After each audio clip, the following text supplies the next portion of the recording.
মূল গেট আছে আর ভিতরে যে ইন বিটুইন যে ফাঁকা জায়গাটা থাকে যেখানে কয়েকদিনে প্রথম পাকিস্তান আর্মিদেরকে 20 জনকে মারা ফেলে। ক্যাপ্টেন নূরের আন্ডারে ছিল ক্যাপ্টেন নূর, এটা 20 জন। তো আমরা তখন আমরা যখন আমি গেলাম তখন মেজর ইয়ের সাথে পরিচয় হলো, মেজর নাজমুলের সাথে পরিচয় হলো। তখন দেখলো আমরা যারা কারা আমরা এগিয়ে গেছি। তখন বললো যে কে কী সাহায্য করতে বলো, তো এই অ্যামুনিশনগুলো এখান থেকে সরাতে হবে, এখানে রাখা যাবে না। তো অ্যামুনিশনগুলো যে আমি বলে হ্যাঁ এটা ট্রাক লাগবে। তখন আমার মোটামুটি একটু পরিচিত ছিল ওই ইম্পেরিয়াল ইলেকট্রিক কোম্পানির 5টা ট্রাক ছিল। হ্যাঁ ইম্পেরিয়াল বাবলু নামে মোটর শ্রমিক একটা ছিল, তখন ইয়াং ছিল, পরে প্রেসিডেন্ট হয়। তোমার আপনার নাম কি ওই শ্রমিক মোটর শ্রমিক ইউনিয়নের প্রেসিডেন্ট বাবলু। ও বাবলু তখন ইয়াং, আমাদের ইয়াং হতেই হবে, আমাদের 2-1 বছর ছোট।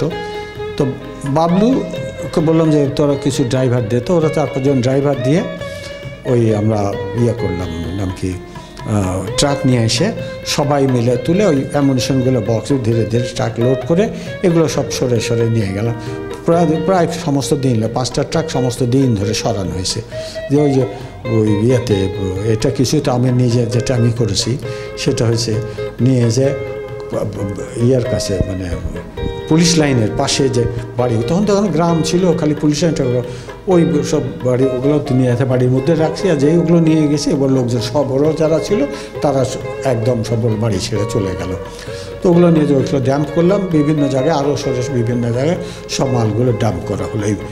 এই গুলিগুলো গুলি বলছি অ্যামুনিশনগুলো, এই আপনার নাম কি ওই মর্টারের গুলি বা লান্সার দিয়ে গুলি করে ট্যাঙ্ক লান্সার যেটা, এটাই 105 অ্যামুনিশন যেটা লেখা ছিল। তো যাক বিকালের দিকে যখন হয়ে গেল সরা হয়ে গেল, তখন মেজর নাজমুল আমাকে একজন একটা আর্মি ট্রেঞ্চের মধ্যে ছিল, তাকে ওখানে রেখে দিয়েছিল।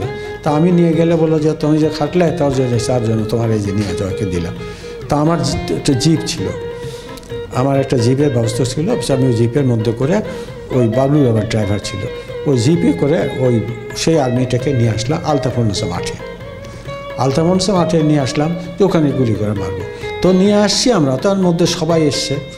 আমাদের এখানে আলতাফুন্নেসা মাঠের পাশের বাড়ি হচ্ছে খুকু, তারপরে ও দীপু, পরে মুক্তিযোদ্ধা হয়েছিল, কমান্ডার হয়েছিল দীপু।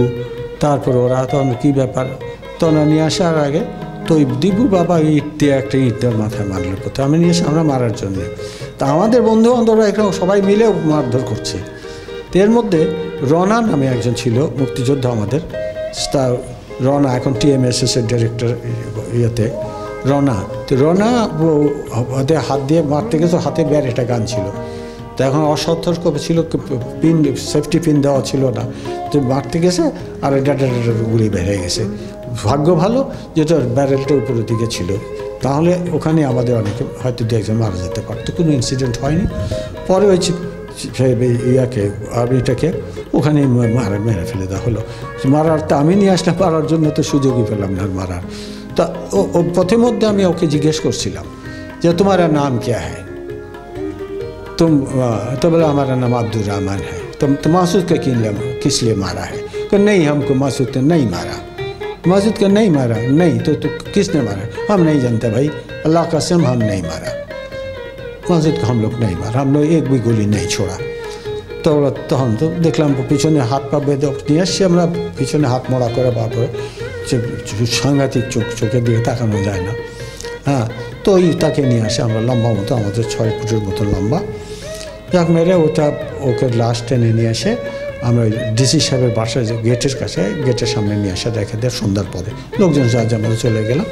এটা গেল তো 1 এপ্রিলের কাহিনী।